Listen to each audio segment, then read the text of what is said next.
What are your worst college roommate horror stories? NSFW. My roommate was a born-again Christian who did not allow alcohol or women in the room. If he saw alcohol, he would go to the floor manager and demand a room check since we were not allowed on campus. The floor manager would come in and ask, "Do you have alcohol?" and I would reply no.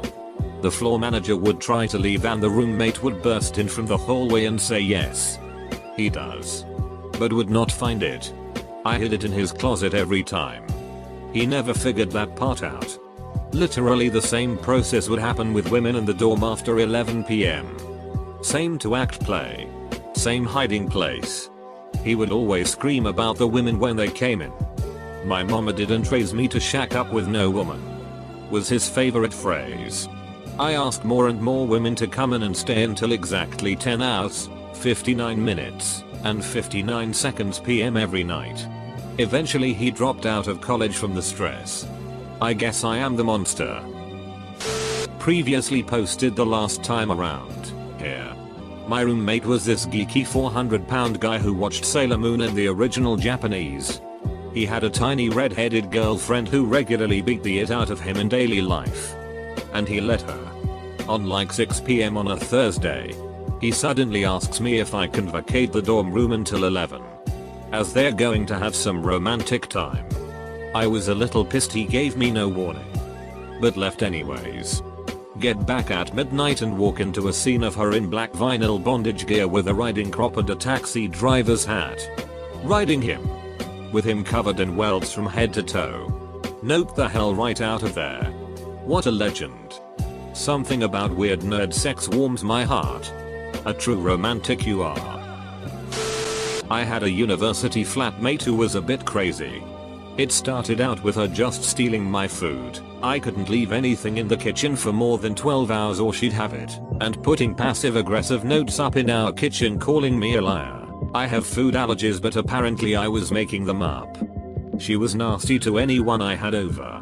She took all my crockery and put it on top of the cupboard so I couldn't reach it and I had to climb up and get it all down.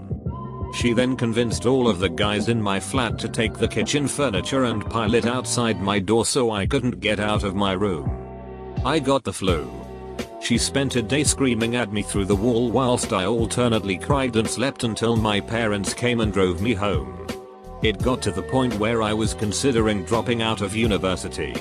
But I asked to be put in another flat as a last resort. I got moved into a flat with 5 guys and it was so much messier but so much nicer. Edit. Some people are suggesting that I did something to make her this crazy. I didn't do anything. That's why her behavior was just not understandable in any way. I had my own friends. I kept the kitchen tidy when I used it. I didn't make noise late at night. Whatever. She was just looking for a punching bag. My roommate once invited a girl that was kicked out of her house to stay with us.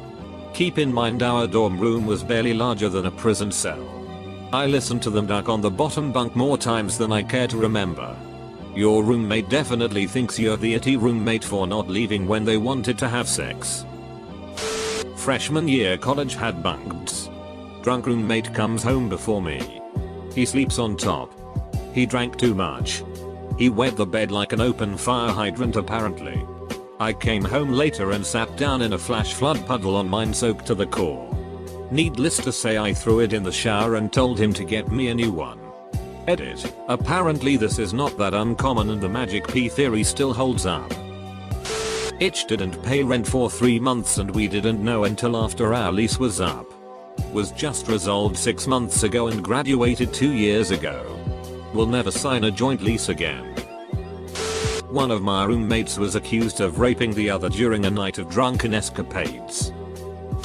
My first roommate. Oh, the memories. Very heavy. Very socially awkward and definitely psychotic.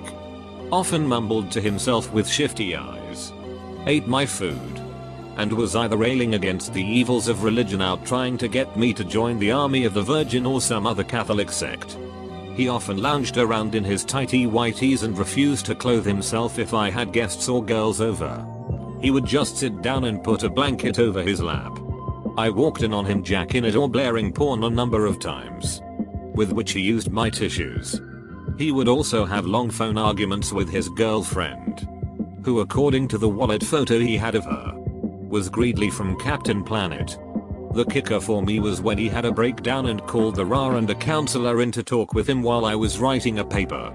He is highly agitated and at one point said I just looked over at Demon Juices while he was asleep and thought to myself I should just take out my knife and kill him then myself. No offense Demon Juices. I was in the zone with the paper so I automatically replied none taken, then did a double take as a horror dawned on me. Nonplussed eye contact with my RA. Nope the duck out and moved to a different floor. This will probably be buried but hopefully someone can benefit from my past misery. My girlfriend lived in a 2-bedroom apartment with her friend. Both I and the roommate's boyfriends lived there. The girls were getting upset at each other and things had been going south. Then one day near the end of a Walking Dead episode we starting talking about problems and talking turned to fighting. Things were said and he pulled a gun on me. I asked why he would do that and if I had been threatening him by yelling while sitting on the couch. He never pointed it at me but he did clock it. My GF pulled me into her bedroom where I called the police. When they got there we had already gone outside with him alone in the other bedroom. When the police entered there was a single gunshot and he ended his life. We left that apartment and never went back except to move out. This is the reason why I don't watch Walking Dead anymore. His GF said he had been feeling suicidal for months. This is why you get help. Help just means telling people. Talk about it. I thought it was just for attention when the GF said he was going to kill himself. It wasn't. It sucks knowing you could have done things differently. And sucks more not knowing if it would have made things better or worse. I have accepted it wasn't my fault. I have moved on. But man do I wish he would have mentioned it at some point. Even as a half joke so I would know it might be true and could help. Serious. I had a housemate, 4-person house, who I asked to take care of my dog over one weekend. I never left any of the responsibilities associated with my dog up to anyone else because the rest of the guys were doing me a favor by letting me have him there anyways. This one housemate wasn't a huge fan of the dog. And when I came home after the weekend, there was it and piss in my room where presumably my dog was kept most of the weekend. His food and water were in there too. So I guess that's something. He was really skittish when I went to say hi to him. So I think my housemate hit or kicked him while I was gone. This happened to my cousin. I was there to witness the aftermath. My cousin is an international college student who had just moved here and barely spoke any English. He moved in with another roommate to offset the ridiculous cost of a NY apartment. His roommate met a pretty cute girl. However, he discussed it with my cousin and agreed that there was something odd about the girl. He didn't want to fully commit to a relationship just yet. But they still hooked up. My cousin also said that his roommate still talked to other girls, but didn't move farther than that. One day my cousin and his roommate were having breakfast in the kitchen. The girl had slept over the night before. The girl wakes up and goes into the kitchen and picks up a knife and stabs his roommate in the neck 3 times. My cousin freezes in shock but then picks up his chair and tried to fend her away. She then takes the knife and stabs herself in the chest. Everyone survives. My cousin cried and called my dad telling him he hates America and wants to go back to China. Sharon used to eat in her room and then slide the plate under her bed. She'd do this every day until my other roommate and I couldn't bear the stink anymore and needed plates for our own dinner. She also regularly invited her drug dealer boyfriend over to hang out in our app during the day.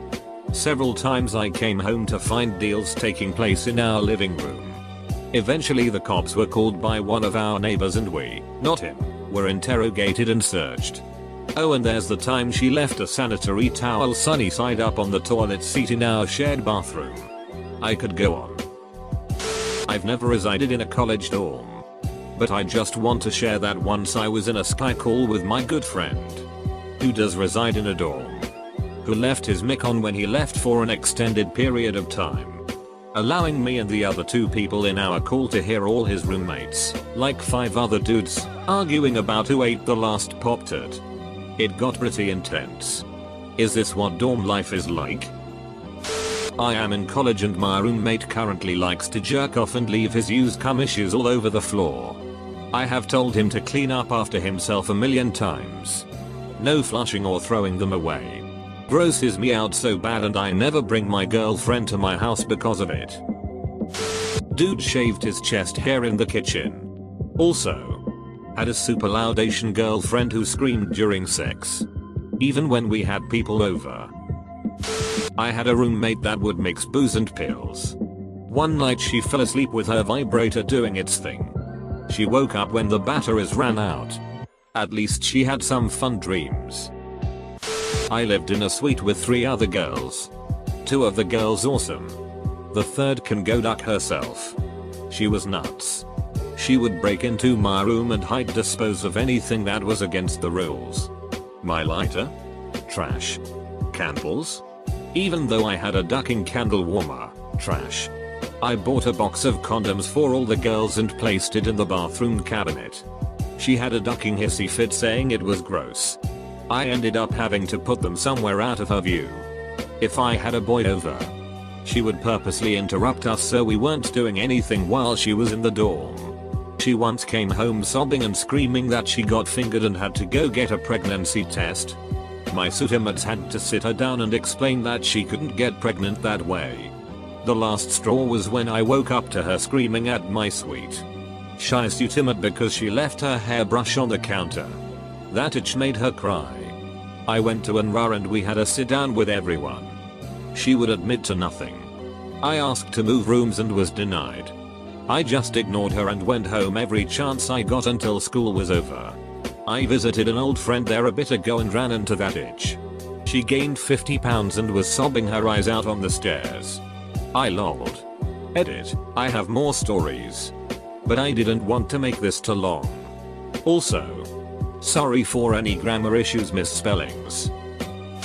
My freshman roommate installed a sliding bolt lock on the door to our shared dorm room so that I couldn't enter while he was in bed with girls he brought in, which was so random I could never tell when he'd be using the room. The worst part was when I'd get back very late, wanting to get in the room and go to sleep, and he'd have me locked out in the hallway, especially when I had an early class. Even when I waited patiently in the hall, he refused to unlock the door until one night I knocked harder, and he threw a glass full of ice water in my face as he finally opened it. I had 2 roommates. One who I'm still with best friends today and the other who is the subject of this story. He was black and a straight up ignorant asshole. He would always play the race card and then tell about how he and his homies would shoot their guns at the police in high school. So yeah, typical douche. But this story focuses on his violent domestic abuse to his girlfriend. Now don't get me wrong, his girlfriend was just an idiot for dating an asshole like him. Anyways, one night me and the other roommate heard yelling and screaming from the dorm lounge that was next door. All of a sudden I hear, "Stop hitting me. Stop hitting." As it turns out, this asshole punches his GF in the face more than once. I'll never forget that screaming. The next day me and the other roommate went to the housing agency at the university and told them what happened. And they did absolutely nothing. Eventually they broke up. And now that arsehole is a lawyer. Only in America. When I was a freshman, my roommate basically had his girlfriend, whose own room was on our floor, move into our small dorm. They were banging all the time for 4 solid months. I'm waking up, ducking, going to sleep, ducking, got back from class, ducking. It was completely out of hand. It was every day at least 5 times for months. There were empty bulk condom boxes everywhere on his side. I basically couldn't be in my room. One day, I just wanted to come home from a long day, sit down and play Mortal Kombat with friends in my room. But you guessed it. That it was locked. I went to our lounge, dejected, and told my friends I really just want to walk in there, sit down, and play just to spite them. One friend looked up at me and said, "Why don't you?" I was shocked. Then I nodded and said, "Yeah. Why don't I? Let's go, boys." So without even knocking, 12 people followed me as I unlocked the door, walked in, refused to acknowledge them, turned on my Xbox. And we played for hours. They just sat there for a while dumbfounded. That's the same week I changed rooms. Next one wasn't too much better. But at least I could be in it.